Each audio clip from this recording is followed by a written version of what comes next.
ఎన్నికల ముందు జిమ్మిక్కులు కొన్ని ఆరంభమైపోయినాయి.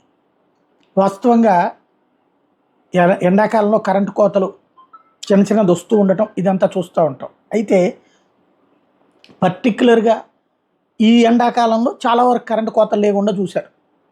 ఇదివరకు పావు గంట అరగంట సెకండ్ సాటర్డేకి సాధారణంగా గంట గంటన్నర కరెంటు పోతాం అనేది జరుగుతూ వచ్చింది మెయింటెనెన్స్ కోసం అని చెప్తుండేవాళ్ళు. అయితే ఈ ఎండాకాలంలో మ్యాక్సిమం కరెంటు కోతలు లేకుండా చూశారు. లేవు అని చెప్పను, ఆంధ్రాలో 5 నిమిషాలు 10 నిమిషాలు వెంటనే ఇచ్చేటటువంటి ప్రయత్నం చేస్తూ వచ్చారు. కానీ ఇప్పుడు ప్రజెంట్ అయితే మాత్రం వర్షం పడింది, చల్లగా ఉంది. వర్షం కారణంగా తీగలు తెగిపడినా లేకపోతే ఇంకోటి ఉన్నా దానివల్ల కూడా కరెంటు కోత రావచ్చు, అది కాదను. కానీ కరెంటు కోత ఉంది, ఎక్కడా తెగిపడినే కనిపించలేదు.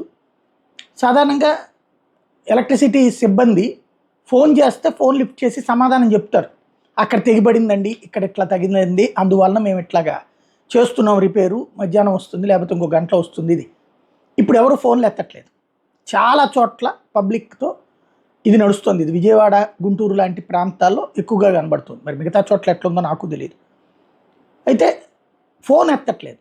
దాంతో ఓ సందేహం ఏంటంటే తమ జగన్కి సర్కార్కి ఇరకాటంలో పెట్టాలంటే ఈ టైంలో ప్రజలు విసుక్కోవాలి. ఇప్పటికే హైదరాబాద్ నుంచి వస్తున్నటువంటి వాళ్ళు, వచ్చి నిలబడుతున్నటువంటి వాళ్ళు, పబ్లిక్ ఒక అసంతృప్తి అసహనానికి గురవ్వాలి. ప్రభుత్వం ఏంటి అన్నటువంటి రూట్లో ఇబ్బంది పెట్టడానికి చేస్తున్నారు. ఎందుకంటే సమాధానం కూడా చెప్పనటువంటి పరిస్థితి అయితే ఉండకూడదు కదా.